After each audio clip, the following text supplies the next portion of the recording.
All right, ladies and gentlemen, you're here with Josh Thomson, Punk's Opinion, and I'm here with producer Dave. Guess what? This is the producer Dave and Josh Thomson show. This is what we're doing today. So, we're going to talk just real quick about some of the fights. I'll talk to you about my experience over in Newcastle. I think we talked about that a little bit before, but then we're also going to talk about the two shows, Connecticut's two shows, back-to-back shows. Plus, I will talk to you about the main event, Khabib Velasquez and Ngannou. So there's so much to talk about. But, of course, we want to talk about there's a lot of drama going on, man. Let's give our voices on some things here. So let's first start with, I want to talk about Khabib Nurmagomedov. So let's talk about that. Khabib had said on our show that after fighting Conor McGregor, that he was going to, basically the only fights he was really interested in was fighting GSP. He only wanted legacy fights after that.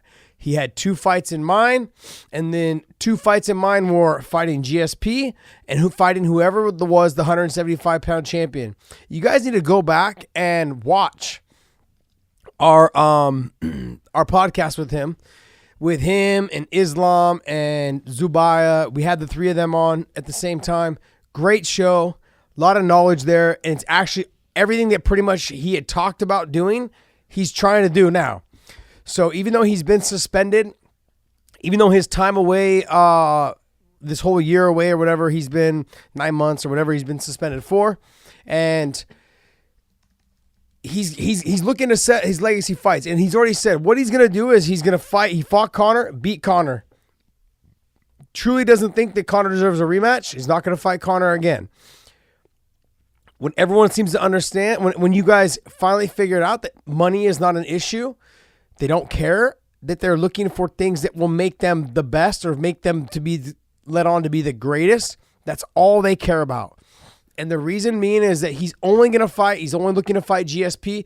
There's a lot of talk that GSP is going to announce his retirement tomorrow. Something's going on. I haven't talked to Khabib and I haven't talked to Javier about any back and forth talks, but obviously that was the fight that when you go back and listen to our podcast with the 3 of them, Khabib had said that was the fight that he was looking for.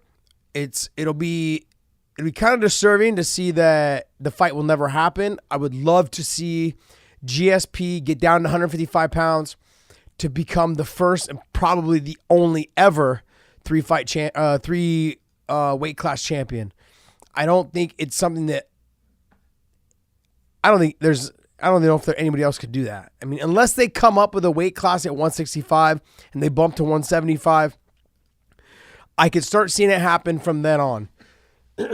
I could start seeing them, fighters coming in and fighting at, 155, 165, 175 and being able to fight all 3 weight classes. I could start seeing that. That would be something that I could see leading up to that fight. So, but if you go back and listen to our podcast with Khabib on there, and we've had him on twice now, but the first one was before he was supposed to fight Tony Ferguson. The second one was before he was supposed to fight, I believe, Conor. And that talking conversation was supposed to happen leading up to it. And then he was going to fight him.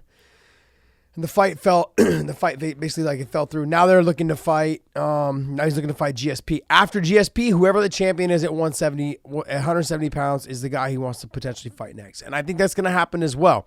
And the reason why he's going to move out of the way for that fight is so he can fight. So then Islam can start to take over for the 155 pound weight class. So if Islam ends up doing well in his next fight, which apparently, from what I understand, he's fighting a top 10 guy. He will fight that person and eventually get himself into the top 10. Once he gets himself into the top 10, that will be enough time for Khabib to fight GSP. And Islam will fight probably one more time after that, potentially someone in the top 5, if all things go according to plan. And then if he beats the top 5 guy, he's in that mix of like one fight away from a title shot or basically next in line for a title shot, depending on how impressive his victory is over someone.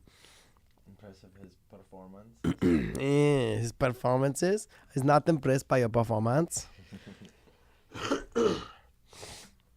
Yeah, so that being said, I think that's what's going to happen. From what I understand, GSP is about to announce his retirement tomorrow, is from what the reports are showing or saying. It says, let me see. I can't read that. What does it say? So this is talking about Khabib's call-out. It says, Judge St. Pierre acknowledges Khabib's call-out, promises answers tomorrow. Ariel Helwani tweeted, just spoke to GSP. He didn't want to go into too much details. I asked about Team Khabib's message, and he said, I saw what Khabib wrote, and I appreciate it very much. Unfortunately, these decisions are not up to us. I will address everything at the press conference tomorrow. Yeah. Apparently, there's reports saying that he's going to retire, but from what I understand, that there was a lot of issues with the UFC and a lot of them not wanting GSP to potentially win and leave. And then with Khabib, them not really having the control of Khabib as much as they have the control of someone else. They don't really have control of Conor now, but they were able to kind of shape like when you're going to fight, who you're going to fight, and kind of use their power of being the UFC to control the situation. And they have not been able to do that with Khabib yet. And they haven't been able to do that with GSP either. So they did it for a long time with him. And then now that he realizes how much of a star he is, and now he realizes all the things that he's still able to generate money and live his lifestyle and do all the things that he wants to do, without having to fight or work for them, I think that he's probably made his decision. Maybe the weight cut was too much. Maybe because I did see pictures. Can you pull up pictures of him? GSP? Yeah, recent pictures of him shows that he's lost quite a bit of weight, and I do believe that was potentially like something in his mind. There was saying that people were saying that he had lost quite a bit of weight trying to get down to the 155-pound weight class. He looks a lot skinnier in that picture there, the one where he's in front of the Eiffel Tower. It doesn't look that much smaller there, though. No, this one's from January 31st. Yeah, January 31st. That's not too far away, though. January, February, March. It's like 10, Yeah. 15 days. Yeah. So, no, I mean, but he does look like he's leaned out a lot in comparison to, he doesn't look that big there. January 30th, same time. Yeah, same time. Huh, interesting. I mean, look at those calves. Jesus, good Lord. He's an animal, dude.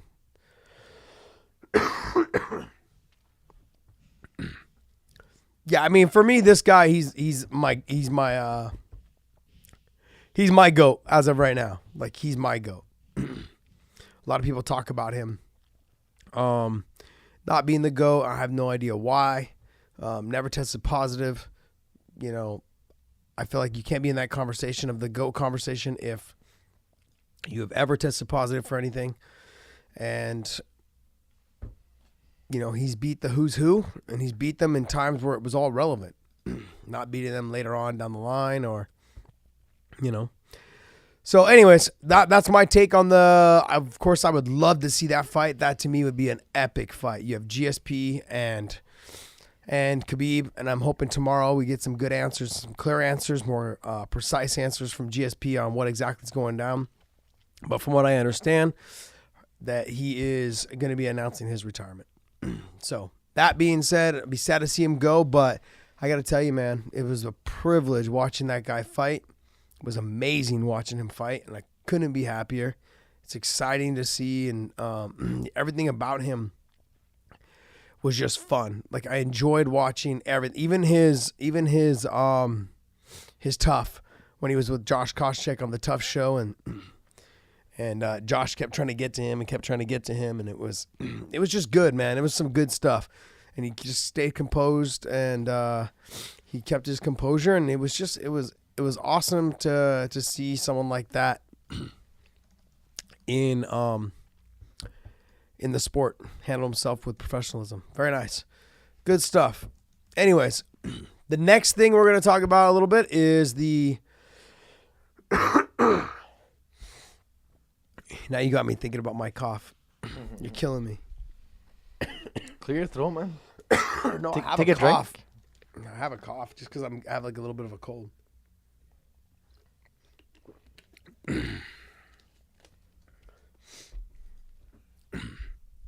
So the next things is we are going to talk about the things that are in the works. So let's talk about the Max Holloway and Tony Ferguson fight. Is this for an interim lightweight title? Khabib's on a suspension for 1 year. I mean, I recall them having, Dominic Cruz was out for a while before they actually even started talking a conversation about an interim title. And you have a guy who's been the champion now for not very long, but now you're already looking to do an interim belt. I mean, I understand you guys need to stamp a title on it for something so somebody can, so they can sell it as a title fight. And don't get me wrong, that's a fight I would love to see. But you got to feel for Dustin Poirer and Iaquinta. That being said, I mean, this is going to be an exciting fight. Both of them are really good on the ground. Max got amazing cardio. And so does Tony. Both of them can take shots. Both of them are fun to watch.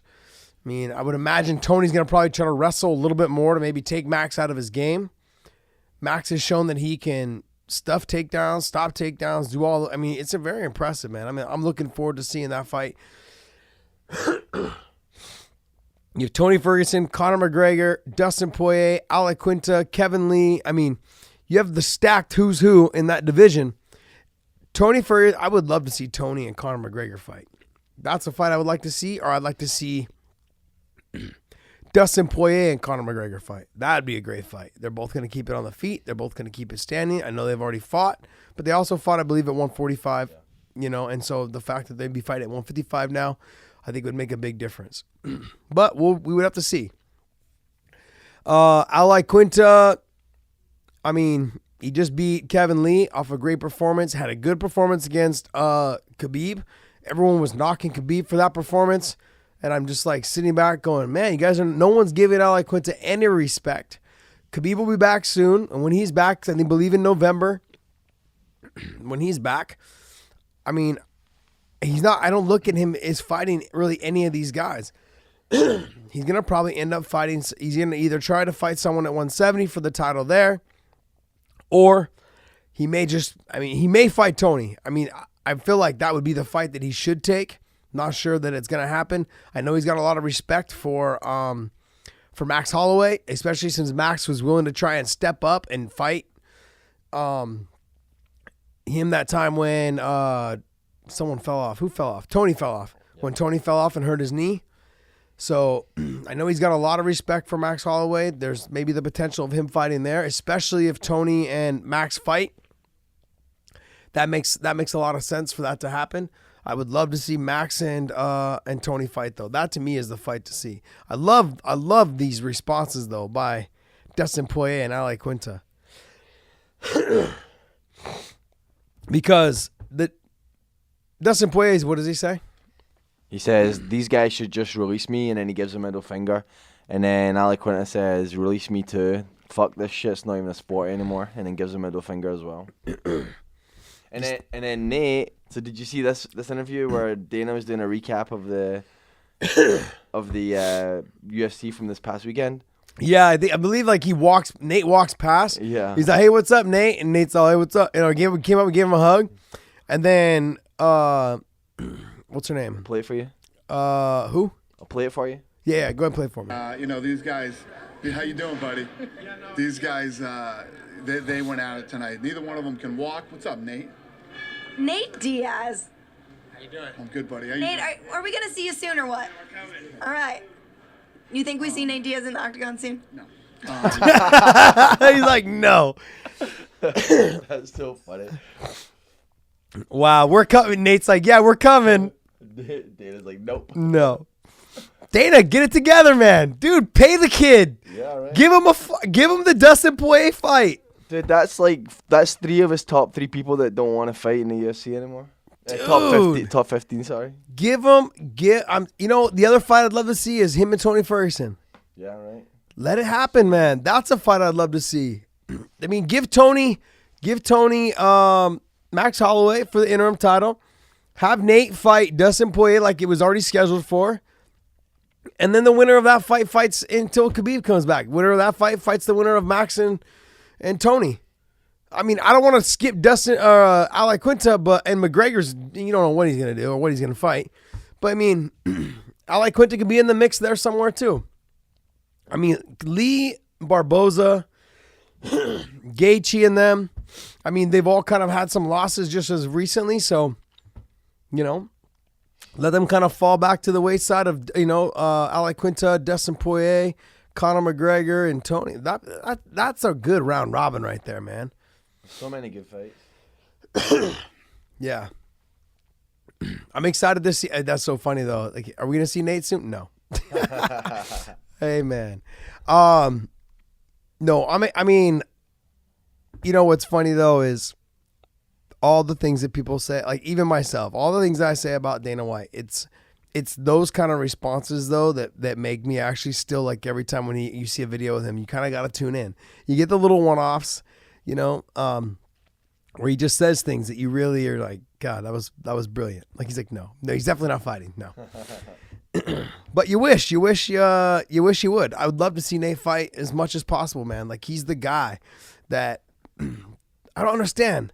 They're just not making. I don't understand. I don't understand why. I don't understand why, man. Why they're not using him or his brother. I think his brother is somebody who's just like, look, I've made enough money. I'm just chilling right now, living my lifestyle, just kind of hanging out, being me. And you can't be mad at that. But with Nate, he's still young. He still wants to, seems like he still wants to fight. He still wants to remain relevant, but he's waiting around for that Conor McGregor fight. Like, I think guys like Dustin Poirer and him make for a great fight. It's a 50-50 toss. I'd probably give Nate the advantage, man. I mean, I honestly would. Like, boxing-wise and jiu-jitsu-wise, I give Nate the advantage. I give Poirier the wrestling advantage because I've wrestled with Poirier. They're both left-handed. They're both good fighters. I've trained against Poirier. I trained with Poirier, and he's nasty tough. I fought Nate. They're both really good, man. And that to me is like stylistically could be a main event on any card. That to me is awesome. Hey, don't be yawning over there, Sorry, bro. I'm bro. fucking talking right now. You hear me? Anyways, that's kind of the whole rundown and the whole rundown for that. And I mean, I would love to see obviously Nate in that mix as well, but the rest of these guys and then Dana White stomps out Conor McGregor versus Donald Cerrone Rumors. Guess that fight's not happening either. It just sucks because that whole division right now is the most exciting division in the UFC. If not the most exciting division in all of MMA. And nothing's going on. Nothing. I mean, you have Patricio Pitbull, who's fighting Michael Chandler in Bellator. That's exciting. Champ versus champ. Is that happening? Was that announced? Yes, it's in Chicago. I want to say, I don't know what the date is. I want to say it's March. Is it March or May? I think it's March. Is that a champ fight? I mean, is it like a title fight rather? Or? It's two title. Well, it's a champ fight. Patricio, his little brother, the one that fought Benson.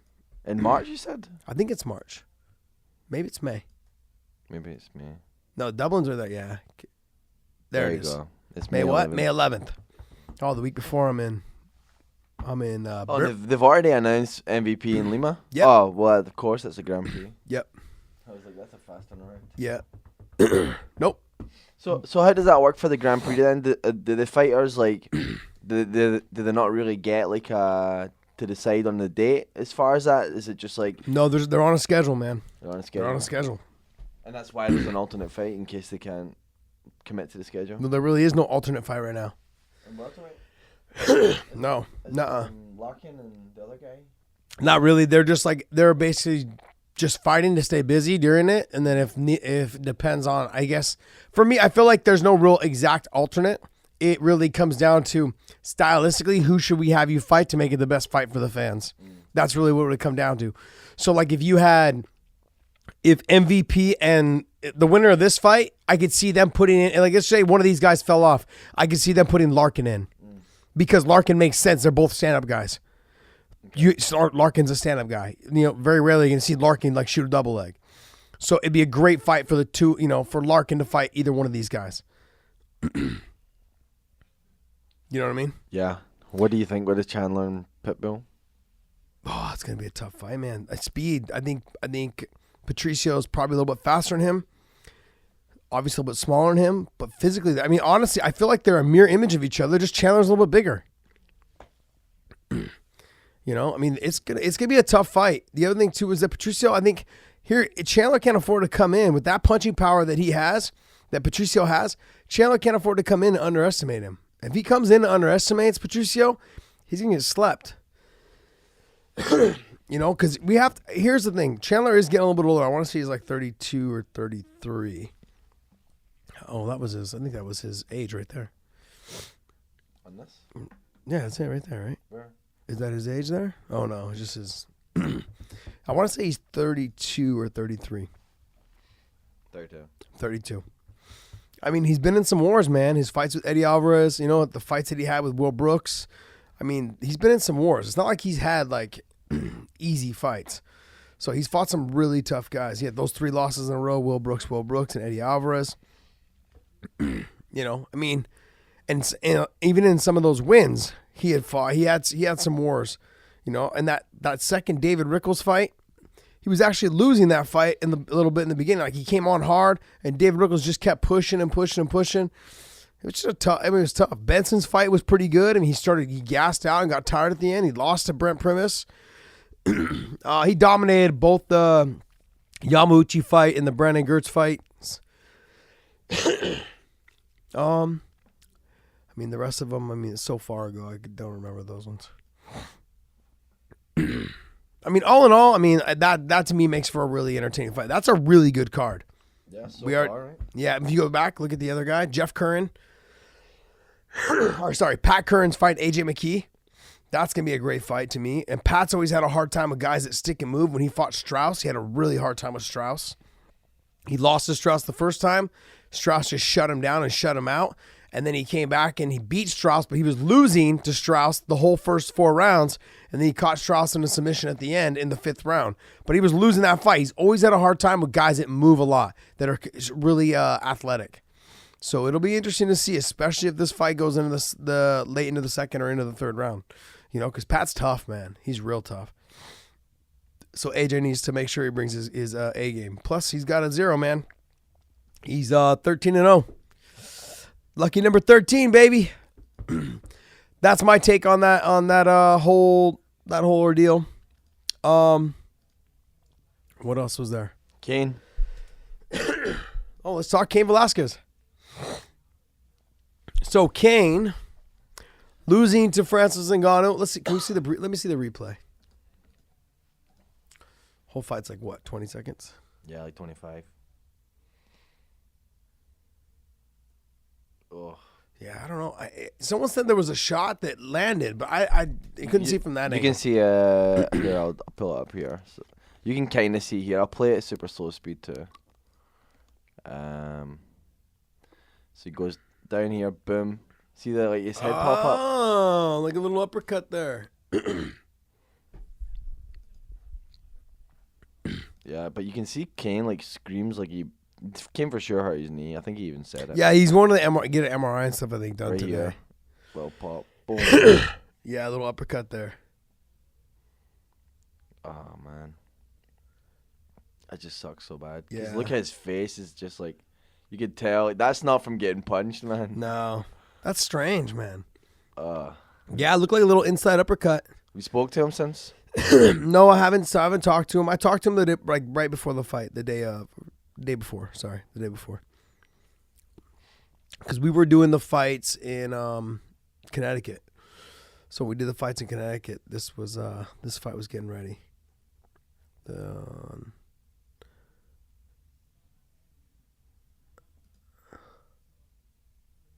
Didn't even look like that hard of an uppercut, did it? No.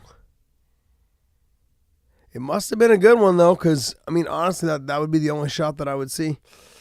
That leg just looks nasty. Yeah, the knee looks, I think the shot hurt him, but it's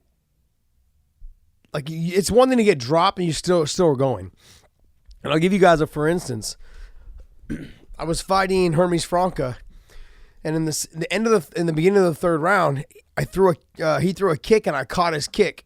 And when I caught his kick, he threw like a loopy shot and it hit me and dropped me to my face. Like hit me, boom, and I was like, my eyes were still open, and I could see myself carrying his leg. I could see myself like my face going down to the ground, but I couldn't put my hands in front of my face because my body, it was like paralyzed for a second. As soon as I hit the ground, I hit like face planted into the ground. When I face planted into the ground, I woke up and I was like, oh, like, hey, what's going on? I was like, just kept fighting, took some more big fucking shots. It was horrible, man. It was brutal. But yeah, that was one of those fights where I think once he hit, I think had his knees not buckled out, he probably would have just kept fighting. Probably would have been fine. The problem is that, like something like that hurts your knee. You hurt, from what I understand, it sounds like he has a tear in his knee, but we'll find out, I think, more by tomorrow, I think, is when they're talking about, I think they did MRIs yesterday or something. So maybe today or tomorrow. I don't know. We'll see. Hopefully he's okay. Hopefully everything feels good and move on from there. I was showing Tanya this video yesterday. Do you remember this? You got pranked and they stole your truck? Oh, they try to say, yeah, there's a prank that on Showtime. Yeah, they try to like punk gets punked. Yeah. They try like someone took my keys from my pocket. It was in my locker.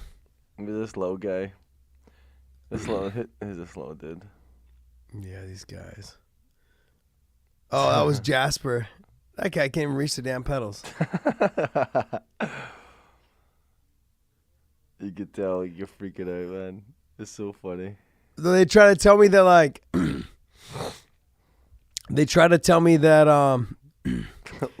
you can't park in front of a drainage or something like that. Look at that face. I was like, what are you talking about? You look so This guy. These guys.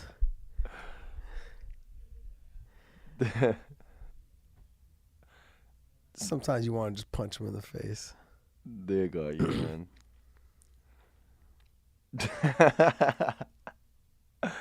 There's Kane. They're all in on it. It's so funny. I still owe Iaquinta saran wrapping. him and his wife took some caution tape and they put it all around my car and shit. Like one day at the gym, and I came out, I was like, I fucking owe you guys, man. I'm gonna get them. I bought a big ass roll of saran wrap. It's still sitting in my garage. I just got to go there when they're training. Crazy. Oh, that was before the third Gilbert fight. Yeah, that's right. That's fine. Douchebags. So let's talk a little bit of the welterweight Grand Prix.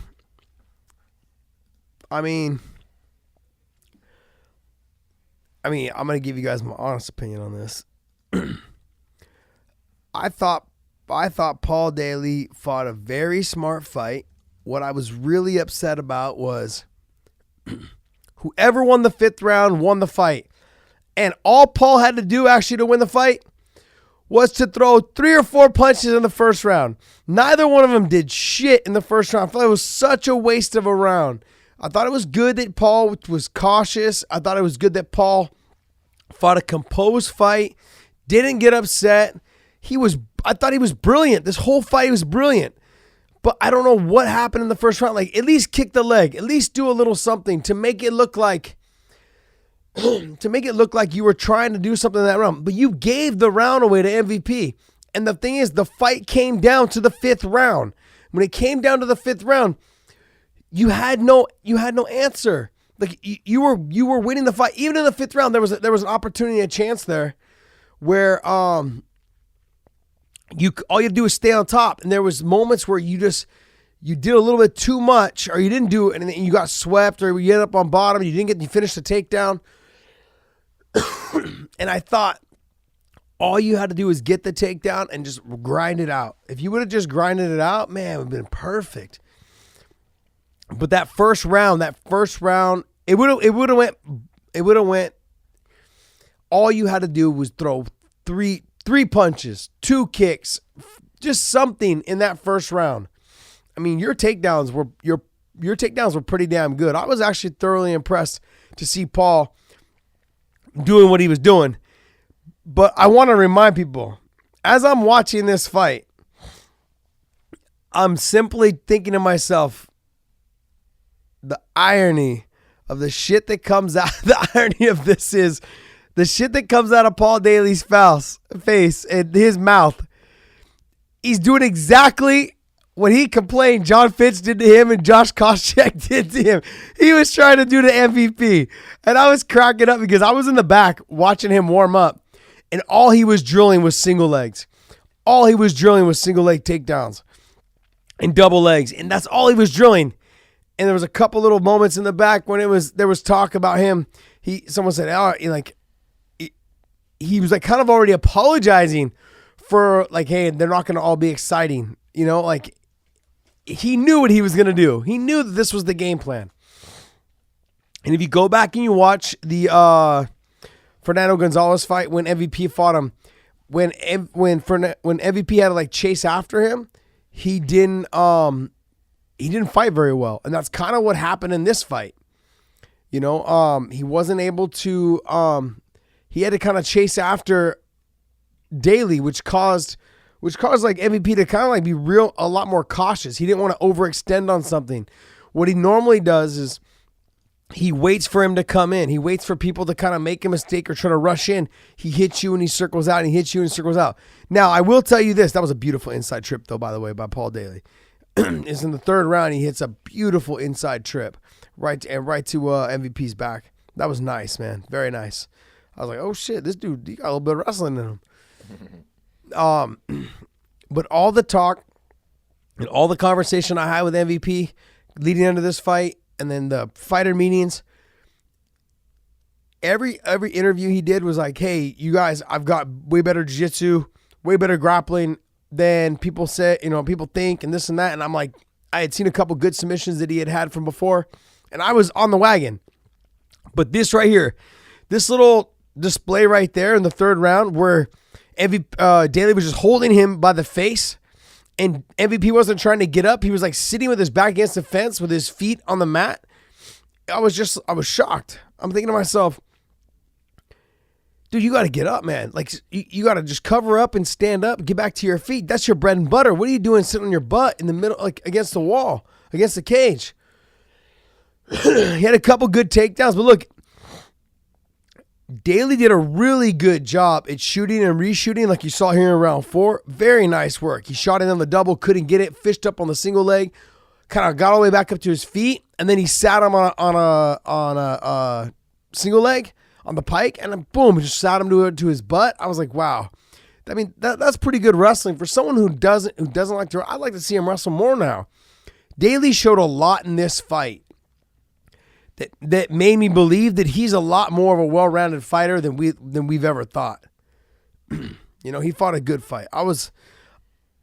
As the fight was going on, I was shocked that I think Daley spent so much energy trying to get the takedown, but in the 5th round, he just didn't have it in him to finish the round on top. Had he finished, I think, the round on top, or majority of that, the last like minute of that fight on top, I think he would have won the fight. And then him and Lima, we've seen that fight before, but man, I think that would have been an amazing fight. And this is a nasty knee, boom, right through. MVP hit him with a good flying knee in the 4th round. But I mean, I had Daley winning rounds 2 and 3, and I had MVP winning rounds 1 and 4, I believe. And then it was up to the winner of that he tried to do that little hip toss. And he didn't get it, and he ended up on bottom, and I was like, oh, man. Here we are into the 5th round. Oh, beautiful, though. His back hit the fence. MVP kind of like threw him by. His back hit the fence. I mean, I was really, honestly, the fight didn't live up to the hype and the ordeal, all the hype that it was supposed to. It didn't, but I think what it did was it showed everyone that MVP is a lot more of a mixed martial artist than has ever led to believe. That was 1. 2, MVP, he's got some flaws in his grappling, and it's a lot more than in his wrestling, a lot more than we have ever thought he would. Like, we just didn't know. But a lot of the answers, I think a lot of the questions were answered on this night. His grappling is not to the level of, say, like a Douglas Lima or a John Fitch or a Rory McDonald, or definitely not a Neiman Gracie. So that fight, the fact that all that happened, it's just one of those things, man. I mean, like, I'd like to see him. We're going to see him against Douglas Lima, someone who's going to hack at that lead leg, somebody who can take him down at will, someone who can sub him in any direction he wants, from the guard, from the top, from the mount, from the side control. I mean, that to me is going to be I thought Daley was a test for him. But this to me, like the Douglas Lima fight for both these guys would have been a true test. But here, the last 15 seconds, all Daley had to do was finish on top. That was it. Get up to your feet and try to finish on top. Oh, man. But, I mean, even that little turn right there, he shot up on the single leg. All he had to do was just keep standing up, finish the fight there. I thought, honestly, it was a good fight from both. Great fight. I mean, didn't go Daley's way. MVP fought a good fight as well. I mean, it wasn't what we expected it to be, but I thought it was a good fight. On to the next one, man. I'm looking forward to MVP Lima, and then the winner of John Fitch and Roy McDonald will be the welterweight champion, fighting the winner of, or fighting Neiman Gracie, who beat Ed Ruth, who was my dark horse. And the whole welterweight Grand Prix, Bellator welterweight Grand Prix, World Grand Prix, was my dark horse was Ed Ruth. And damn. That's all I got to say. The championship rounds got you, dog. Hey, it looks like the alternate fight's been pulled, and they're doing Lawrence Larkin and Korshkov. The end of March. Yeah. Well, I don't. Well, Eric Silva just fought. So you're right. Eric Silva just fought this last weekend. So I would imagine maybe like the win. It won't be Korshkov. It'll probably be Larkin or maybe Eric Silva if Eric Silva gets a win between now and then. But I would imagine if Larkin beats Korshkov, that may potentially happen. That's a really tough fight for Larkin. Korshkov stylistically is a really tough fight for him. Yeah. You know? Yep. And then this is a big one. San Jose, April 27th. That's going to be a great fight, and I cannot wait for this fight. You have Roy McDonald versus John Fitch. Not only that, but then the fight that I'm really into the welterweight tournament, but I'm really into Lima McFarland. Her and Vita are going to be fireworks. Vita is nasty tough. She is cardio for days. She will push the pace. She likes those dog fights. She's that dog fight kind of like, she needs to fight a dog fight for her to get into the fight. That to me is going to be one of those fights. I think she's just going to walk across the cage and just start trying to get right into Lima's grill. Now, she got good takedown defense. She's pretty good on the ground herself. I don't know if she's a Lima's level on the ground, but I think for this fight, this is definitely one of those fights. I think it's going to do a really good job getting the crowd involved right up to the main event. Can you pull up the rest of that card? Because I don't want to announce anything before it comes up, but there's another huge fight on that card. That's it. Yes. That's it? Yeah, that's all. Oh, man, there's only those two fights announced. I could tell you, but then I have to kill you. Yeah. And the 497 people that Wow. listen. Yeah. Yeah, man. I mean, there's another huge fight being announced for that card as well. It's going to be a great fight. I'm excited for that one. And that card's got another one Has also. to be beta and something. Because there's no other big fight that could be exciting. Well, it's not another title fight. Hmm. It's not another title fight. But it's got two big names. Okay. So, well, it depends on what your idea of big name is. You know, but like, yeah, it Yeah, has. You're probably talking Chael losing streak Sunday. Wow. Producer Dave. It's Throwing shots at Chael P. Sonnen. No, but dude, I'm just saying because it's like It's not Chael. It's not Chael. All right. So can I just do this until we narrow it No, down? no, we can't. No. ESPN draws the ESPN fight card draws the biggest numbers in 3 years. So TJ and Cruz drew 2.2 million. This one drew 1.4 million viewers, making it blah blah blah. Yeah. So the last TV that did big numbers was UFC Brooklyn prelims at 1.9 million, and this did 1.4 million. Kind of just shows that the numbers are going down overall. But you know what else is crazy, right? I think UFC did a really bad job at promoting this one on ESPN for free, because I thought it was on ESPN Plus, so I streamed it illegally. Illegally. I streamed it via someone else who was doing it illegally. It was on regular TV. Yeah, but it was on regular TV, and I was going through my direct TV, and I noticed it was. I was like, wait, why is UFC showing on regular ESPN? And it was the main card. Yeah. So I wonder if people streamed it because they never knew it wasn't on Plus. Yep. I want to remind people that like Kane fought on the very first Fox and lost in the first there round. too. Yeah, lost in 19 seconds. Way to big up your teammate. Yeah. Oh, I'm just simply saying, like, after that, he came back in and beat Dos Santos, won the title, did whatever, man. Yeah. I think that's it. Is that all of it? Yeah, I think that pretty much covers everything that was noteworthy. There was Mitrion's no contest on Friday, which I don't know if you had any follow-up on what happened there. Bellator announces their 16-man featherweight tournament, which is pretty dope. Oh, yeah, that's going to be sick. That should be dope. But I don't think there's any graphics for it 16-man. That's a lot. Yeah, that's like a lot of fight. That's like going to take at least 2 years to get through that. Wow. 16-man. I thought we were only doing an 8-man. I didn't know it was going to be a 16-man. Good God. That's going to be a good tournament. I bet Pico's in there. Oh, he's going to have to be. When you're making as much money as Pico is, boy, you're getting in there. Doesn't matter. Doesn't matter what you say. You're in that fucking tournament, dog. That's the thing. When you start demanding a certain amount of money, bro. Hey, when we put something up, you fighting.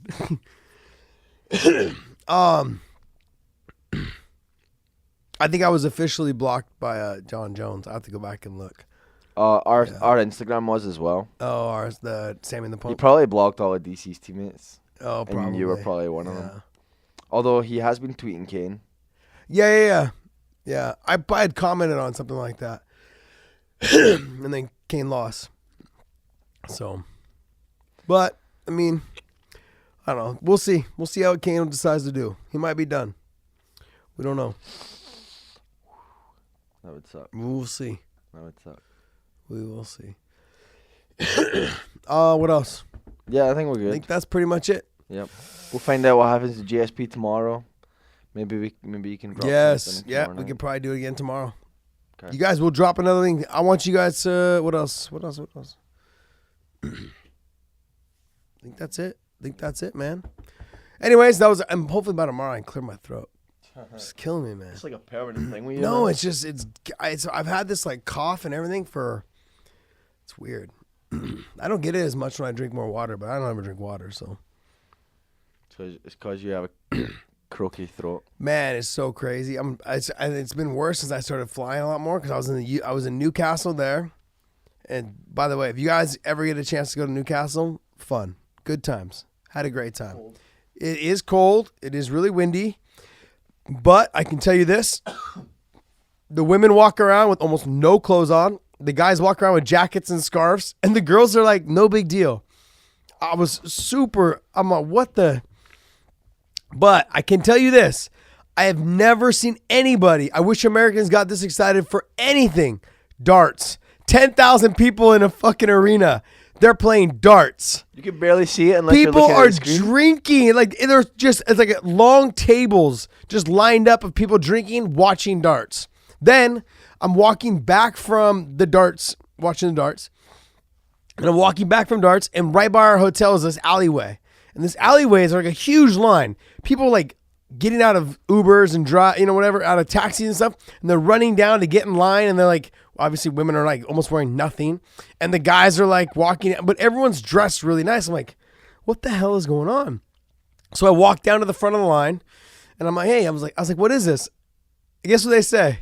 Bingo. Oh yeah. Like bingo. I'm like, bingo as in like B26, you know, like N4. Like, it was so weird. It was a huge long line for bingo, but I guess bingo's televised. Yeah, it's televised. So darts and bingo are both televised. It's a huge like drink fest. We didn't go inside the bingo, but we went to the darts. We didn't go inside the bingo, but it was fun. We had a good time. We went down this, I can't remember the name of the restaurant, man. I want to actually get in contact with one of the guys that took us there. But, man, there was a restaurant we went to. Oh, the food was so good. So good. Awesome. What kind of food? A little bit of everything, but, like, I had the lamb shanks. Oh, it was bomb. I love lamb, though. I like lamb, so. Not a lot of people like lamb. Yeah, I know. Now, you don't like it? I love it, man. Some of my best friends are Greek, and they make bomb lamb. Like, yeah, but they make like lamb shawarma. Like no, not shawarma. Like when I went to their wedding, they had like some bomb lamb shake, and they also own that restaurant downtown. That was a high end like Greek restaurant, and they do lamb. Oh, what's the name of that? I went there for dinner. Nemia? Yeah. Nemia? Yeah. I think we went Valentine's Day last year. Yeah, they sold it. Oh really? Yeah, they just sold it probably like 6 months ago. Yeah. No, the food there is bomb. The octopus there is. Octopus, big chunks of octopus. I think I made a mistake again. I got chicken there. Don't ever get no, yeah, man. bro, I know it's like when you go to Greek, man, you gotta get like their salads are bomb. The lamb is good. I've had the ribeye there; it was good too. But I mean, like I would go to a Greek restaurant. I wouldn't normally order ribeyes, but I did because my buddy owned it, and he's like, if you don't like it, just send it back. I'm like, all right, cool. But and then their desserts are off the hook. Yeah, and I then think we got dessert there. Their appetizers are good too, like their different types of yogurt. Oh yeah. Yeah, their yogurt with bread. Oh man, it's bomb. Anyways, all right, guys, I'm gonna wrap this up. You're here with Josh Thomson. That's Punk's opinion. Just giving you my quick 2 cents on a couple of these things. I guess we'll just call this weighing in. No. So that being said, gosh man, every time I wanted to. What was it? I wanted to say that I got. I'll wear it next time. I'll wear it next week. I'll wear it when we film. Maybe tomorrow. When GSP does his announcements, we'll maybe do another one tomorrow. Okay. What are you wearing? Ray Borg. I bought some shirts for his son. Oh, okay.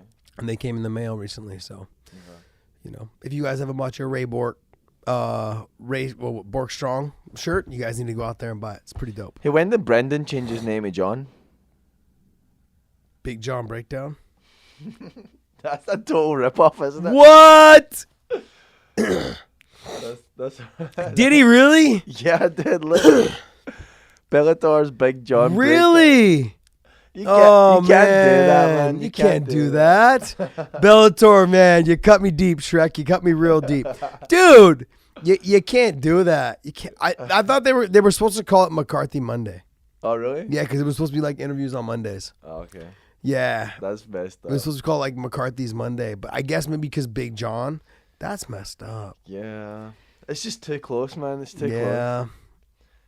That's how I feel about Sammy and the Punk, though. That's what I was just gonna make that joke. No, I'm serious. That's how I feel about Sammy and the Punk. We're gonna change the name of Sammy and the Punk. It's not gonna be Sammy and the Punk anymore. You guys, I want you guys to text me over some names. I'm gonna change the name. It's gonna be called something else. Put it in the comments. Yeah, put it in the comment section. You guys do that. Okay? It's gonna be called something else. We're changing the name. It's not gonna be Sammy and the Punk anymore. You're just gonna see a video of Josh ripping the poster off the wall. Yes. We have another one over there. Yeah, it's on the side. We've got a couple of things here. Memorabilia. Yeah, we're gonna change the name. It's gonna be called something else. All right, guys. Hey, it's been a pleasure. It's been fun. I will try and cover the GSP breakdown. The GSP announcement tomorrow, and we will go from there, man. It's been fun. It's been real, but it hasn't been real fun.